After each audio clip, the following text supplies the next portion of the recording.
नमस्कार साथियों, संस्कृति आईएएस के यूट्यूब चैनल में आप सभी का स्वागत है। मैं हूं चंद्रशेखर। तो चलिए उसी कड़ी में जो हम लोगों ने पहले देखा था, भारतीय संविधान और राज्य व्यवस्था, जो करेंट अफेयर के क्वेश्चंस हैं उनको हम करते हैं और उसके कंटेंट को भी समझते हैं कि दरअसल वो चर्चा में क्यों रहा है और कैसे सवाल बनाए जा सकते हैं। तो चलिए शुरुआत करते हैं आज के सेशन की। और आज के सेशन में जो हमारा पहला प्रश्न है, देखिए, भारतीय संविधान की 9वीं अनुसूची के संदर्भ में निम्नलिखित कथनों में से कौन सा कथन सही है। यहाँ पर ध्यान रखना है कि सबसे पहले ही आपसे पूछ लिया गया है 9वीं अनुसूची के संदर्भ में, तो हमें बाकी जो ऑप्शंस हैं उनको देखने से पहले एक बार 9वीं अनुसूची को देख लेना है। तो सुर्खियों में क्यों है? दरअसल झारखंड की विधानसभा ने 77% आरक्षण को मंजूरी दिया है। उससे संबंधित विधेयक पर मंजूरी देने के बाद विधानसभा ने ये कहा कि हम इसे तब लागू करेंगे जब केंद्र सरकार इस व्यवस्था को 9वीं अनुसूची में शामिल करेगी। सवाल ये है कि 9वीं अनुसूची इतनी महत्वपूर्ण क्यों है और ऐसा क्यों कहा गया। दरअसल 9वीं अनुसूची में अगर किसी विषय को शामिल किया जाता है तो वह सुप्रीम कोर्ट के न्यायिक समीक्षा के दायरे के बाहर हो जाता है। इसीलिए चूंकि उनको पता है कि जो इंदिरा साहनी बनाम भारत संघ मामला आया था उसमें सुप्रीम कोर्ट ने 50% की सीमा को लगाया था, अर्थात जो आरक्षण की व्यवस्था है वो 50% से अधिक नहीं हो सकती। तो यहाँ पर 77% है। स्वाभाविक सी बात है, इस आधार पर सुप्रीम कोर्ट इसे खारिज कर सकता है। इसीलिए उन्होंने कहा कि यदि इसे 9वीं अनुसूची में शामिल किया जाएगा तभी उसे लागू किया जाएगा, ताकि ये सुप्रीम कोर्ट की न्यायिक समीक्षा के दायरे से बाहर हो जाएगा और फिर ये ईजिली लागू हो सकता है। अगली बात, 9वीं अनुसूची फर्स्ट संवैधानिक संशोधन अधिनियम 1951 द्वारा संविधान में शामिल किया गया। दूसरी बात, उच्चतम न्यायालय की समीक्षा के दायरे से ये बाहर होता है, इसमें जो भी विषय शामिल होता है। यहाँ पर देखें, IR कोएल्हो वाद 2007, सर्वोच्च न्यायालय ने कहा था कि 9वीं अनुसूची में जो रखे गए विषय हैं या कृत्य हैं उनकी न्यायिक समीक्षा की जा सकती है, लेकिन ये भी कहा था कि 24 अप्रैल 1973 के बाद शामिल किए गए विषयों तक ही सीमित होगा। ठीक है। गोलकनाम बनाम पंजाब राज्य की बात करें तो 1967 में सुप्रीम कोर्ट ने यह कहा था, संसद मौलिक अधिकारों को न तो छीन सकती है न ही कम कर सकती है। केशवानंद भारती बनाम केरल राज्य के बारे में बात करें 1973 में, तो इसी में मूल संरचना के सिद्धांत को स्थापित किया गया था और ये कहा गया था कि संसद संविधान में संशोधन कर सकती है, लेकिन जो मूल अवसंरचना का सिद्धांत है या बेसिक स्ट्रक्चर का सिद्धांत है, उसे आधारभूत अवसंरचना का सिद्धांत कहा जाता है, उससे छेड़छाड़ नहीं किया जा सकता। तो यहाँ पर ये भी कहा गया कि मूल संरचना को क्षति पहुंचाए बिना मौलिक अधिकारों में संशोधन संसद कर सकती है।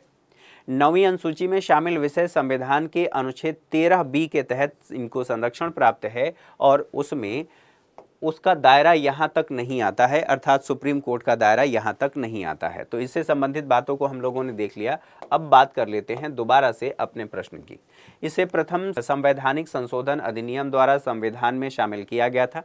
दूसरी बात, 9वीं अनुसूची में शामिल सभी विषय न्यायिक समीक्षा से परे हैं। सी कह रहा है, सर्वोच्च न्यायालय ने 1973 में केशवानंद भारती मामले के तहत 9वीं अनुसूची में शामिल कृत्यों की न्यायिक समीक्षा की अपनी शक्ति को बहाल कर दिया। संविधान की 9वीं अनुसूची में शामिल विभिन्न कानूनों को संविधान के अनुच्छेद 33 के तहत संरक्षण प्राप्त होता है। अब यहाँ पर ध्यान आप लोगों को ये रखना है कि जो आपने अभी व्याख्या देखा उसके आधार पर केवल और केवल आपका पहला आंसर मतलब ए सही होता है, बाकी सभी गलत हैं। क्योंकि यहाँ पर सही पूछा गया है तो बाकी सभी गलत हैं। सारी चीज़ें हम लोगों ने व्याख्या देख लिया है, दोबारा से रिपीट करने का कोई औचित्य नहीं है। आगे बढ़ते हैं, अगला देखें। अगला प्रश्न क्या कहता है, प्रस्तावित सतलज यमुना लिंक नहर परियोजना के संदर्भ में निम्नलिखित कथनों पर विचार कीजिए। यहाँ पर प्रस्तावित सतलज यमुना लिंक, अब इसको एक बार देख लेते हैं, फिर हम अपने क्वेश्चन को सॉल्व करेंगे। तो यहाँ पर देखें, ये सुर्खियों में क्यों है या चर्चा में क्यों है, कॉन्टेक्स्ट क्या है ये भी कह सकते हैं, संदर्भ क्या है वो भी कह सकते हैं। हरियाणा और पंजाब जल समझौता को लेकर के लगातार बातें हो रही थी और अभी तक उस पर कोई निर्णय नहीं हो पाया। यहाँ पर हुआ क्या, जल बंटवारा समझौता जो होना है वो किन नदियों से संबंधित है, तो रावी और ब्यास नदियों से संबंधित है। अभी भी इसे सुलझाया नहीं जा सका है कि सतलुज यमुना लिंक जो नहर है उस मुद्दे को कैसे आगे बढ़ाया जाए, मतलब अभी भी ये मामला पेंडिंग है। जो प्रस्तावित सतलुज यमुना लिंक नहर है इसकी लंबाई 214 किलोमीटर है। जुड़ाव अर्थात कौन कौन सी नदियों को ये जोड़ता है, तो सतलज और यमुना दोनों को ये जोड़ेगा। योजना का निर्माण 1966 में जब दो राज्य बने थे अर्थात पंजाब और हरियाणा अलग अलग उन राज्यों का गठन किया गया था, तब से ये मामला चल रहा है, तब इस योजना का निर्माण किया गया था। प्रस्ताव ये रखा गया था कि हरियाणा को अतिरिक्त जल प्रदान किया जाएगा रावी और ब्यास दोनों नदियों से, और ये औसत रूप से अधिक जल वार्षिक आधार पर प्रदान करने की बात यहाँ पर की गई थी। लेकिन ये जो मामला हुआ और अभी तक जो अनिर्णय की स्थिति में है अर्थात निर्णय नहीं लिया जा सका है, ये मामला पेचीदा अभी भी बना हुआ है। इससे लाभ क्या होगा, तो हरियाणा और पंजाब के मध्य जो रावी और ब्यास नदियों का पानी है उसको साझा किया जा सकेगा। साथ ही साथ जो जल संसाधन है, ध्यान रखना है ये राज्य सूची का विषय है, लेकिन संसद को भी संघ सूची के तहत अंतर्राज्यीय नदियों के संबंध में कानून बनाने की शक्ति दी गई है। तो इससे संबंधित बातें आप देख रहे हैं, यमुना सतलुज जो लिंक है आप यहाँ से देख रहे हैं, यहाँ तक इन दोनों को जोड़ने से संबंधित है। और हरियाणा की बात की जा रही है कि हरियाणा को इससे ज़्यादा लाभ होगा, उसे अतिरिक्त जल मिल सकेगा जो प्रावधान अभी तक किए गए हैं। तो इसके आधार पर इन बातों को समझने के बाद अब हम अपने क्वेश्चन पर आते हैं दोबारा से और देख लेते हैं कौन सा इसमें से सही है। दूसरा प्रश्न देखें, यह योजना पंजाब से अलग हरियाणा राज्य के गठन के बाद 1966 में बनाई गई थी। बिल्कुल सही बात है, यहां तक आप लोग देख रहे हैं, ठीक है। दूसरा कह रहा है यहां पर इसके अंतर्गत हरियाणा को रावी ब्यास नदियों के अतिरिक्त जल का औसत वार्षिक हिस्सा प्रदान करने का प्रस्ताव किया गया है। तीसरा कह रहा है जल संसाधन केंद्र सूची का विषय है। अब आई थिंक आप लोगों ने व्याख्या देखने के बाद अपना आंसर चूज कर लिया होगा। तो यहाँ पर देखें, जो जल संसाधन है केवल ये गलत है, यहाँ पर केंद्र सूची का विषय नहीं है बल्कि राज्य सूची का विषय है। हालांकि केंद्र को भी कानून बनाने का अधिकार है, जो व्यवस्था हम लोगों ने देखा था उस आधार पर। तो यहाँ पर जो आपका सही होगा केवल 1 और 2 सही होगा, इसलिए आपका डी विकल्प सही हो रहा है। चलिए आगे बढ़ते हैं, कुछ और क्वेश्चन देख लेते हैं। तो अगला प्रश्न क्या कह रहा है, अगला प्रश्न यहाँ पर निम्नलिखित में से कौन सी धारा एक चुनाव में एक उम्मीदवार को अधिकतम 2 निर्वाचन क्षेत्रों से चुनाव लड़ने की अनुमति देती है। अब यहाँ हमें ध्यान रखना है कि एक चुनाव में कई प्रत्याशी 2 स्थानों से नामांकन दर्ज करते हैं और वहां से चुनाव लड़ते हैं। तो ये अधिकार किस अधिनियम के तहत और उस अधिनियम की किस धारा के तहत मिला हुआ है, इस पर आप लोगों को विचार करना है। आगे बढ़ें, एक बार हम इससे संबंधित बातों को देख लें। तो एक चुनाव में एक उम्मीदवार द्वारा एक से अधिक सीटों पर चुनाव लड़ने का अधिकार किसके तहत दिया गया है? 2 निर्वाचन क्षेत्रों से चुनाव लड़ने के लिए जो व्यवस्था दी गई है जन प्रतिनिधित्व अधिनियम 1951 की धारा 33(7) के तहत। यहाँ पर जन प्रतिनिधित्व अधिनियम 1951 ये योग्यता और अयोग्यता से संबंधित है। किसके? जो प्रत्याशी हैं, जो उम्मीदवार हैं, उनकी योग्यता और अयोग्यता से संबंधित है। 2 सीटों पर जीत एक को छोड़ना होगा, अर्थात मान लेते हैं 2 सीटों पर इस व्यवस्था के तहत आपने चुनाव लड़ा और आप जीत गए। ऐसी स्थिति में आपको एक सीट को खाली करना ही पड़ेगा और उस सीट पर उपचुनाव कराए जाएंगे, वहां से दोबारा कोई व्यक्ति फिर जीत करके आएगा। संवैधानिक वैधता सुप्रीम कोर्ट ने किस मामले पर बनाए रखा था या किस मामले में? तो राजा जॉन वाच बनाम भारत संघ वाद 2014 में आया था। इलाहाबाद जो उच्च न्यायालय है उसने ये कहा था कि जन प्रतिनिधित्व अधिनियम 1951 की धारा 33(7) यह वैध है और कोई भी प्रत्याशी 2 निर्वाचन क्षेत्रों से चुनाव एक साथ लड़ सकता है। तो इससे संबंधित बातों को हम लोगों ने देख लिया। अब यहाँ पर देखें, जन प्रतिनिधित्व अधिनियम की धारा 33(7), तो यहाँ स्वाभाविक सी बात है कि यही आपका सही है और फिर इस पे आगे बढ़ने की कोई ज़रूरत ही नहीं है। तो आपका ए विकल्प सही होगा। यहाँ पर ध्यान रखें, तीसरा प्रश्न ए विकल्प आपका सही होगा। आगे बढ़ें, अगले प्रश्न को देखें। अगला प्रश्न क्या कह रहा है? निम्नलिखित कथनों पर विचार कीजिए। अब यहाँ पर हमारा जो फॉर्मेट है वो चेंज हो रहा है क्वेश्चन का। तो इसलिए हमें अब अलग से इसको देखना पड़ेगा। फिलहाल पैरोल की बात कही गई है, तो पैरोल को आप यहाँ पर देख लें, फिर हम विचार कर लेते हैं सभी इससे संबंधित पहलुओं पर। ये सुर्खियों में क्यों रहा है पैरोल?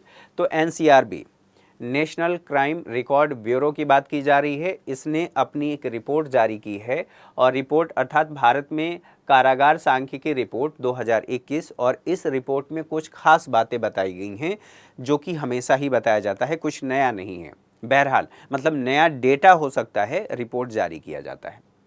इस रिपोर्ट में ये कहा गया है कि जो विचाराधीन अंडर ट्रायल कैदी हैं उनकी संख्या लगातार बढ़ रही है, अर्थात कैदियों की उच्च संख्या विद्यमान है। और ये भी बताया गया है कि सुनवाई का जो इंतजार करने वाले कैदी हैं, हर 10 में से 8 कैदी ऐसे हैं जो अपनी सुनवाई का इंतजार कर रहे हैं। मतलब अभी भी उनके मुद्दे पर सुनवाई नहीं हो पा रही है। एक तो ये समस्या है। विचाराधीन कैदियों के मामले में अगर पूछा जाए कि कौन सा राज्य पहले स्थान पर है, तो उत्तर प्रदेश इस मामले में पहले स्थान पर है, और बिहार दूसरे स्थान पर है, महाराष्ट्र तीसरे स्थान पर है। अर्थात ये 3 राज्य ऐसे हैं जहां पर विचाराधीन कैदियों की संख्या सबसे ज़्यादा है। पहला नंबर पर उत्तर प्रदेश, फिर बिहार, महाराष्ट्र। इन बातों को समझने के बाद एक बार फिर से पैरोल को देख लेते हैं। पैरोल क्या है? अगर कोई खास आवश्यकता होती है तो उस कैदी को कुछ समय के लिए पैरोल दिया जा सकता है। मान लीजिए जो व्यक्ति कस्टडी में है, उस व्यक्ति के परिवार का कोई सदस्य या कुछ भी ऐसा मिसहैपनिंग हो गई, या कुछ ऐसी ज़रूरत है जहां पर उस व्यक्ति को जाना ज़रूरी है, तो वहां पर दिया जा सकता है, लेकिन अधिकार नहीं है। यह सुप्रीम वो कोर्ट के ऊपर निर्भर करता है। अधिकार के तहत आप दावा नहीं कर सकते, जैसे आपका फंडामेंटल राइट है। अगली बात, प्रकार क्या है? तो यह एक प्रकार का सजा का निलंबन है। ठीक है, उस दौरान सजा के निलंबन की बात की जा रही है। पैरोल की अवधि सजा की अवधि में शामिल नहीं की जाती है, यह भी ध्यान रखना है। फरलो की बात होती है कि फरलो क्या है? कैदी को दिया जाने वाला एक अधिकार है। पैरोल और फरलो दोनों में अंतर है। यह अधिकार नहीं है, यह अधिकार है। प्रावधान क्या है? तो बिना किसी कारण के दिया जाता है, देना, अर्थात निर्दिष्ट जो सजा निर्धारित की गई है, निर्दिष्ट सालों तक जेल की सजा काटने के बाद ये दिया जाता है, सजा की अवधि में से शामिल किया जाता है। ठीक है, प्रकार क्या है? तो सजा का परिहार, अर्थात निलंबन आप कह सकते हैं या समाप्ति कह सकते हैं, तो ये सजा का परिहार है। साथ ही अब यहाँ पर हम लोग अब प्रश्न को देख लेते हैं, क्या कह रहा है? पैरोल किसी खास ज़रूरत को पूरा करने के लिए कैदी को दिया जाने वाला एक अधिकार है। दूसरा कह रहा है कारागार में विचाराधीन कैदियों की संख्या के मामले में बिहार प्रथम स्थान पर है। तीसरा कह रहा है फरलो बिना किसी कारण के कैदी को दिया जाने वाला अधिकार है। अब आप लोगों को बताना है कि इसमें से सही कौन सा है। यहाँ पर देखें, आप लोगों को ध्यान ये रखना है कि लगभग इससे संबंधित सभी बातों को हम लोगों ने देख लिया। पैरोल किसी खास ज़रूरत को पूरा करने के लिए कैदी को दिया जाने वाला अधिकार है, अधिकार नहीं है। कारागार में विचाराधीन कैदियों की संख्या के मामले में बिहार प्रथम स्थान पर है, यहाँ पर यूपी था। क्लियर है? बिहार दूसरे स्थान पर है। तीसरा केवल सही है, फरलो बिना किसी कारण के कैदी को दिया जाने वाला अधिकार है, अर्थात वो सजा पूरी कर चुका है, अब उसे छोड़ा जाना चाहिए। ठीक, यहाँ तक बातें आप लोगों ने देख लिया, तो केवल और केवल आपका सी सही होगा, बाकी सभी गलत हैं। चलिए आगे बढ़ते हैं, अगले प्रश्न को देख लें। अगला प्रश्न अर्थात 5वां प्रश्न क्या कह रहा है? चुनावी बॉन्ड के संदर्भ में निम्नलिखित कथनों पर विचार कीजिए। तो चुनावी बॉन्ड, इलेक्टोरल बॉन्ड के बारे में बात की जा रही है। अब इसकी व्याख्या देख लेते हैं, फिर हम इस पर आते हैं। चंदा देने का एक वित्तीय साधन है। आप खरीदते हैं बैंक से, और उसके बाद जो भी पंजीकृत राष्ट्रीय दल हैं, कुछ शर्तों के साथ उन्हें आप चंदा दे देते हैं। आपको कैश नहीं देना पड़ता है, कैश केवल बैंक में जमा होता है और वहां से आपको मिल जाता है। देखिए, चंदा देने का एक वित्तीय साधन है। किसको दिया जाता है? तो जो पंजीकृत दल हैं, राजनीतिक दल, उन्हें ही चंदा दिया जा सकता है। किसी भी राजनीतिक दल को चंदा नहीं दिया जा सकता। इसकी घोषणा कब हुई? तो बजट 2017-18 में इसकी घोषणा हुई। संशोधन किस में हुआ था? तो इस व्यवस्था को लागू करने के लिए आरबीआई एक्ट 1934 में संशोधन किया गया था। जनप्रतिनिधित्व अधिनियम 1951 में भी जरूरी संशोधन किए गए थे। इसकी मात्रा कितनी होती है, अर्थात कितने कितने रुपए का जारी किया जा सकता है, तो 1000 से लेकर के 1 करोड़ रुपए तक के ये जारी किए जा सकते हैं इलेक्टोरल बॉन्ड। यहाँ पर गुणक की बात की गई है कि 1000, 10,000, 1 लाख और 10 लाख और फिर 1 करोड़। ठीक, यहाँ पर यह कहा गया है कि कौन खरीद सकता है, तो खरीदने के लिए भारतीय नागरिक होना चाहिए, वो खरीद सकता है। यह भी कहा गया है कि अगर कुछ लोग चाहें तो वो लोग एक साथ खरीद सकते हैं। कहने का मतलब ये है कि एक व्यक्ति चाहे तो अकेला भी खरीद सकता है और कुछ लोग मिलकर के चाहें तो वो भी खरीद सकते हैं। तो एकल नागरिक संस्था या कंपनी ये खरीद सकते हैं। नाम गोपनीय रखा जाएगा, एकल या संयुक्त, 2 लोग मिलकर के साथ में खरीद सकते हैं। साथ ही साथ ये भी कहा गया है कि जो खरीदार है उसको केवाईसी करना होगा, या अर्थात अपने बारे में जानकारी बैंक को देना होगा। योग्य दल कौन से हैं, अर्थात किसको इसके तहत चंदा मिल सकता है, तो जो पंजीकृत दल हैं। किसके तहत, लोक प्रतिनिधित्व अधिनियम 1951 की धारा 29A के तहत जो पंजीकृत हैं। इसके लिए शर्त यह है कि एक तो ये बात है पंजीकृत होना चाहिए, दूसरी बात यह है कि जो लोकसभा और राज्य विधानसभा चुनाव हुए हैं, आम चुनाव, उसमें कम से कम 1% मत इन्हें प्राप्त हुआ हो, तब ये ले पाएंगे। भुनाने की बात है तो अधिकृत बैंक खाते, अर्थात जो राजनीतिक दल है उसका जो अधिकृत बैंक खाता होगा उसी में भुनाया जा सकता, कोई भी अपने अकाउंट में डाल करके उसे नहीं भुना सकता। अगली बात ये भी कहा गया है कि चुनाव आयोग को जानकारी देना ही होगा कि आपको इतना चंदा मिला हुआ है, मतलब वो राजनीतिक दल चुनाव आयोग को जानकारी देगा। एक और महत्वपूर्ण बात यह है कि जो चुनावी बॉन्ड है, बैंक द्वारा इस पर ब्याज नहीं दिया जाता है, और वैधता इसकी कब तक होती है, तो जिस दिन से ये जारी किया गया है उसके 15 दिन के अंदर इसे भुनाना ज़रूरी है। अगर आप नहीं भुनाते हैं तो उसके बाद ये एप्लीकेबल नहीं होगा, अर्थात इसे आप कैश में कन्वर्ट नहीं कर सकते। तो इन बातों को समझने के बाद अब हम आ जाते हैं पुनः अपने प्रश्न पर और इसको देख लेते हैं। अब क्या कह रहा है, पहला स्टेटमेंट, चुनावी बॉन्ड पंजीकृत राजनीतिक दलों को चंदा देने के लिए एक वित्तीय साधन है। दूसरा कह रहा है वही राजनीतिक दल चुनाव बॉन्ड प्राप्त कर सकते हैं जो लोक प्रतिनिधित्व अधिनियम 1951 की धारा 29A के तहत पंजीकृत हों तथा जिन्हें लोकसभा या राज्य विधानसभा के पिछले चुनाव में, आम चुनाव में कम से कम 3% वैध मत मिले हों, 3% मत मिले हों तो ये हो सकता है। तीसरा कह रहा है चुनावी बॉन्ड जारी होने की तारीख से 30 दिनों तक वैध होता है। अब बताइए इसमें से कौन सा सही है, 30 दिनों तक नहीं, केवल ये 15 दिनों तक वैध होता है। यहाँ पर 3% नहीं बल्कि 1% क्या होना चाहिए, वैध मत प्राप्त होना चाहिए। आपसे सही पूछा गया है। चुनावी बॉन्ड पंजीकृत राजनीतिक दलों की बात की गई है, लोकसभा, और यहाँ पर इससे संबंधित सभी बातों को देखने के बाद केवल और केवल यहाँ एक आपका सही हो रहा है, क्योंकि चुनावी बॉन्ड पंजीकृत राजनीतिक दलों को चंदा देने के लिए एक वित्तीय साधन है और कुछ नहीं है। तो इससे संबंधित लगभग सभी बातों को हम लोगों ने देखा, समझा। Thank you for watching. और आप सभी से निवेदन है कि आप अपनी प्रतिक्रियाएं ज़रूर दें। आपकी प्रतिक्रियाएं हमारे लिए बहुत ज़्यादा महत्वपूर्ण हैं। आप कमेंट के माध्यम से हमारा हौसला बढ़ा सकते हैं। आप हमारे चैनल को सब्सक्राइब ज़रूर करें और अगर पसंद आए तो लाइक, शेयर और कमेंट भी ज़रूर करें।